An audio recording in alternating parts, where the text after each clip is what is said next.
그들은 이혼 접수 창구 앞에 섰다. 이혼 접수 맞으시죠?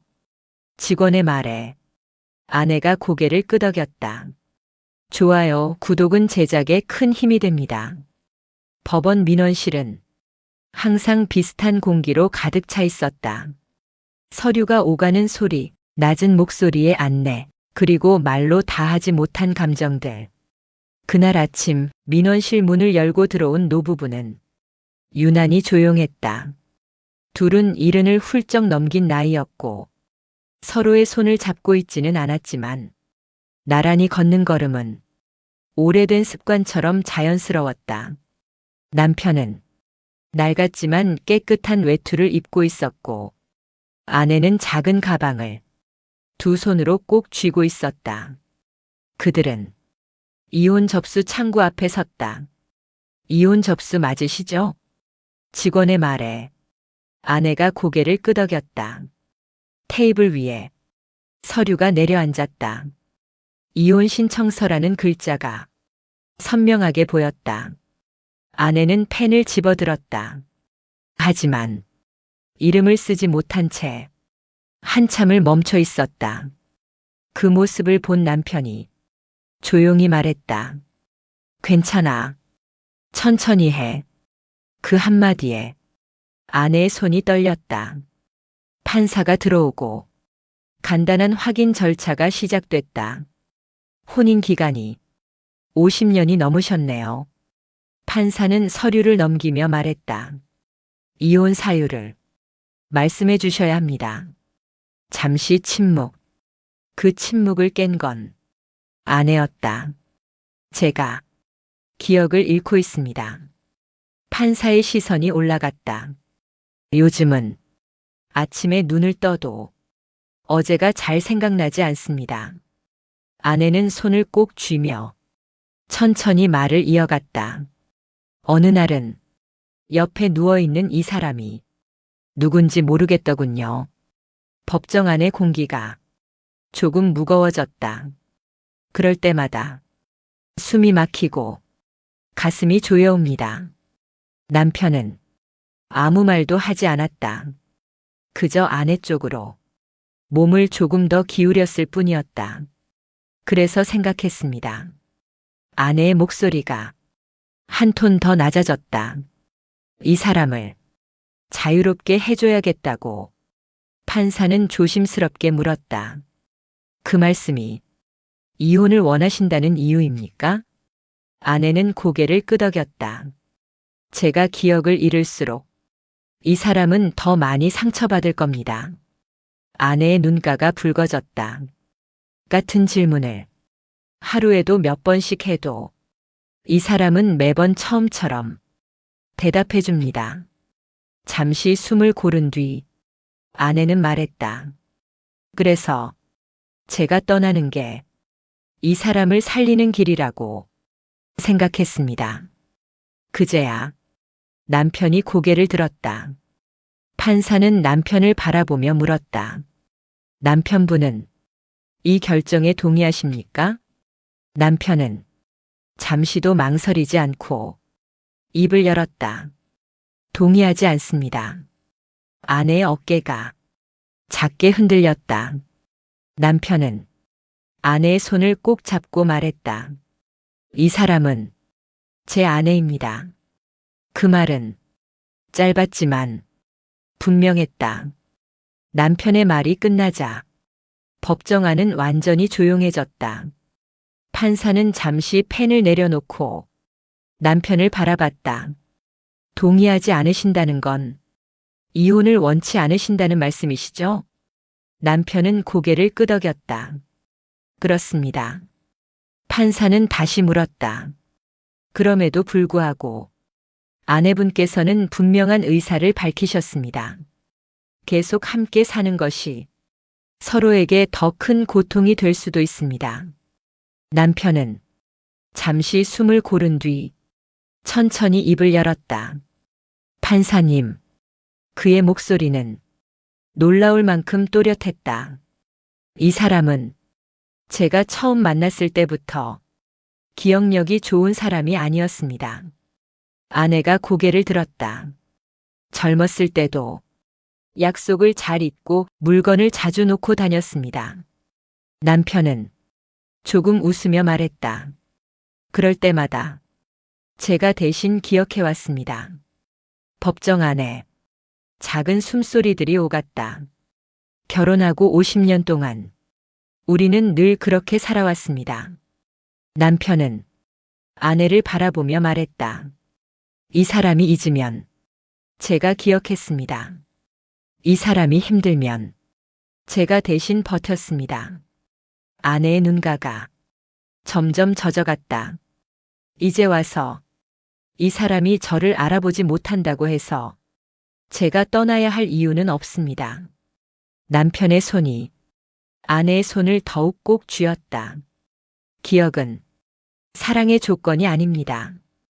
그 말이 법정 안에 조용히 내려앉았다. 판사는 잠시 고개를 숙인 채 서류를 바라봤다. 아내분, 판사가 말했다. 남편분 말씀 들으셨습니까? 아내는 작게 고개를 끄덕였다. 하지만 아내가 입을 열었다. 이 사람은 너무 착합니다. 그 말에 판사의 시선이 다시 올라갔다. 제가 화를 내도 이 사람은 화를 내지 않고 제가 같은 말을 수십 번 해도 한 번도 짜증을 낸 적이 없습니다. 아내는 손등으로 눈을 훔쳤다.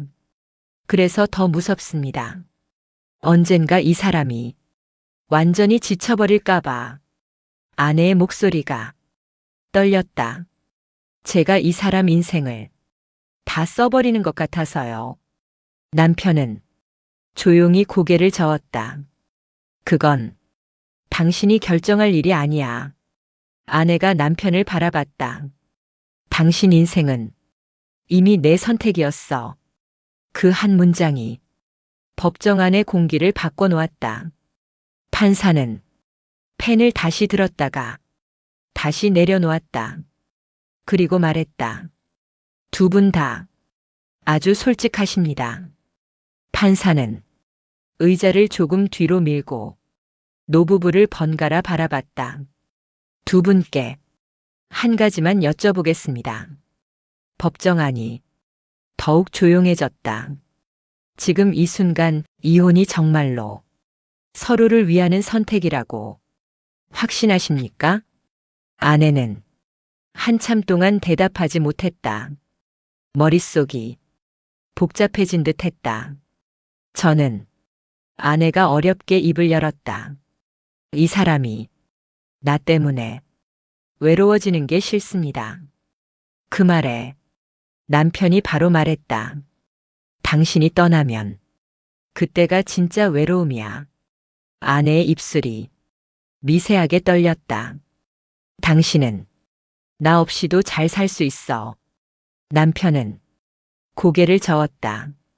나는 당신 없이 사는 법을 배운 적이 없어. 그 말은 담담했지만 너무도 깊었다. 판사는 서류를 덮었다. 탁, 작은 소리였지만 그 소리는 이 사건의 방향을 바꿔놓았다. 오늘은 이혼을 접수하지 않겠습니다. 아내가 놀라 고개를 들었다. 판사님, 판사는 부드럽게 말했다. 두 분은 서류를 내려오신 게 아닙니다. 잠시 말을 고르고 이렇게 덧붙였다. 서로의 마음을 확인하러 오신 겁니다. 법정 안에는 누구도 말을 하지 않았다. 법은 헤어지는 걸 도와줄 수는 있습니다. 판사는 천천히 말했다. 하지만 붙잡는 선택까지 막을 권리는 없습니다. 판사는 서류를 노부부 쪽으로 밀어두었다. 오늘은 집에 돌아가셔서 하루만 더 함께 계십시오. 그리고 덧붙였다. 내일도 같은 마음이면 그때 다시 오셔도 됩니다. 아내는 그 말을 듣고 고개를 숙였다. 눈물이 종이 위로 떨어졌다. 남편은 아무 말 없이 아내의 등을 천천히 쓸어내렸다. 그 손길은 너무 익숙해서 설명조차 필요 없어 보였다. 법원을 나서는 길 노부부는 말이 없었다. 하지만 침묵은 불편하지 않았다. 마치 서로의 호흡이 아직 맞는지 확인하는 시간 같았다. 법원 앞 벤치에 둘은 나란히 앉았다. 남편이 먼저 입을 열었다. 오늘 점심은 뭐 먹고 싶어? 아내는 잠시 생각하다가 말했다. 잘 모르겠어. 남편은 고개를 끄덕였다. 그럼 늘 가던 국밥집 가자. 아내는 그 말을 듣고 작게 웃었다. 거긴 당신이 좋아하는 곳이잖아. 남편도 웃었다. 당신도 늘 잘 먹었어. 둘은 천천히 걸었다. 아내는 걸음을 옮기다 문득 멈췄다. 저기 남편이 돌아봤다.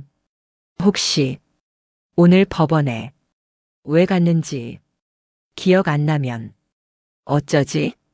남편은 조금도 당황하지 않고 말했다. 그럼 처음부터 다시 설명해 줄게. 아내가 조용히 물었다. 귀찮지 않아? 남편은 아주 짧게 말했다. 아니, 그 대답에는 50년이 담겨 있었다. 국밥집에 앉아 아내는 수저를 들다 말고 남편을 바라봤다. 근데 당신은 왜 나를 놓지 않는 거야? 남편은 잠시 생각하다가 말했다. 놓아본 적이 없어서. 아내는 결국 웃음을 터뜨렸다. 참, 바보 같아. 남편도 같이 웃었다. 그날 저녁 집으로 돌아온 아내는 현관에서 잠시 멈췄다. 여기가 우리 집 맞지? 남편은 자연스럽게 말했다. 응, 당신 집. 아내는 안심한 듯 고개를 끄덕였다. 그날 밤 아내는 오랜만에 편안히 잠들었다. 남편은 불을 끄기 전 혼잣말처럼 말했다. 오늘도 처음 만난 것 같았어. 그날 이후 아내의 기억은 조금씩 조용히 빠져나가기 시작했다. 아침에 일어나 세수를 하다가 거울 속 얼굴을 한참 바라보는 날이 늘었다. 이 사람, 낯설지 않은데. 그럴 때마다 남편은 웃으며 말했다. 당신이야. 아내는 조금 안도한 듯 고개를 끄덕였다. 하지만 이름을 잊는 날도 잦아졌다. 저기, 당신 이름이 뭐였지? 남편은 한 번도 같은 톤을 바꾼 적이 없었다. 나? 당신 남편. 그 대답은 언제나 같았다. 아내는 메모지를 여기저기 붙여두기 시작했다. 가스 끄기, 문 잠그기, 약 먹기, 그리고 현관 문 옆에는 작은 메모 하나가 붙어 있었다. 이 집에는 당신을 사랑하는 사람이 함께 살고 있음. 그 문장을 쓴 건 아내 자신이었다. 어느 날 밤 아내는 남편을 바라보며 말했다. 혹시 나중에 내가 당신을 전혀 못 알아보게 되면. 남편은 말을 끊었다. 그때도 괜찮아. 아내는 불안한 눈으로 물었다. 정말? 남편은 고개를 끄덕였다.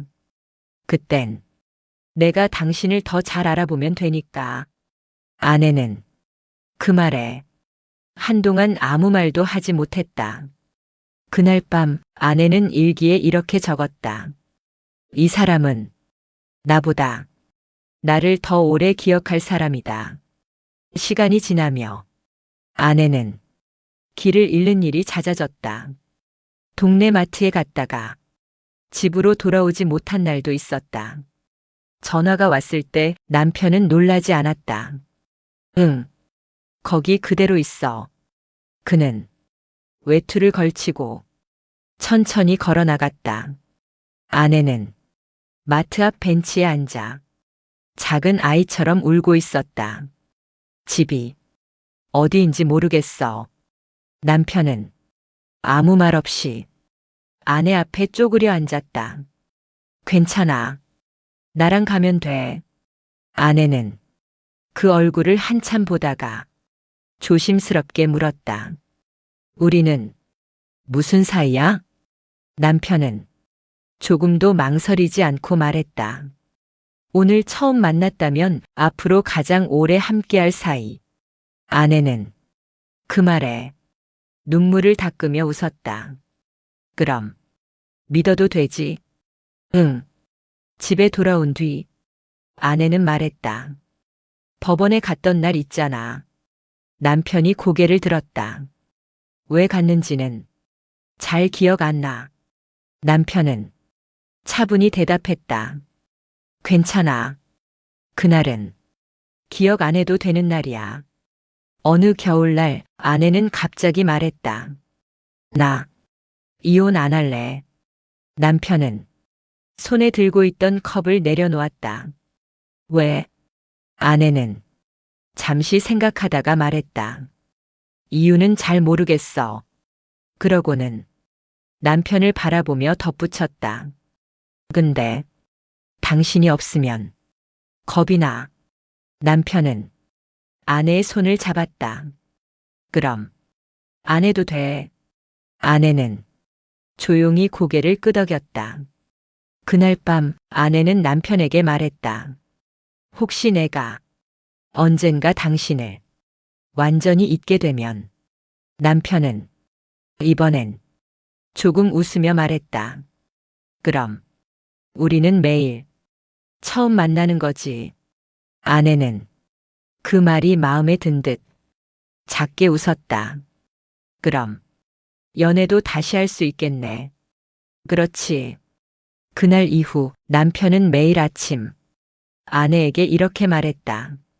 안녕하세요. 오늘 처음 뵙겠습니다. 아내는 그 인사에 매번 조금씩 다른 표정으로 웃어주었다. 아내는 점점 말을 줄였다. 대신 눈으로 더 많이 말했다. 창밖을 오래 바라보는 날이 많아졌고 과거의 장면이 조각처럼 떠오르다 이내 사라졌다. 어느 날 아내는 남편에게 말했다. 이상해. 당신 얼굴은 자꾸 마음에 남아. 남편은 그 말이 무슨 뜻인지 알 것 같았다. 그럼 그걸로 충분해. 병원에서는 요양을 권했다. 남편은 서류를 들고 집으로 돌아왔다. 아내는 그 종이를 바라보며 말했다. 여기 사인하면 되는 거야? 남편은 고개를 저었다. 아니, 오늘은 그냥 집에 있자. 그날 밤 아내는 잠들기 전 작게 말했다. 오늘도 처음 만난 것 같아. 남편은 불을 끄며 대답했다. 그래도 오늘도 함께였어. 아내는 어느 날부터 남편을 그 사람이라 불렀다. 그 사람은 어디 갔어? 남편은 조용히 말했다. 여기 있어. 아내는 그를 한참 보더니 고개를 끄덕였다. 다행이네. 어느 새벽 아내는 잠에서 깨어 남편의 손을 잡았다.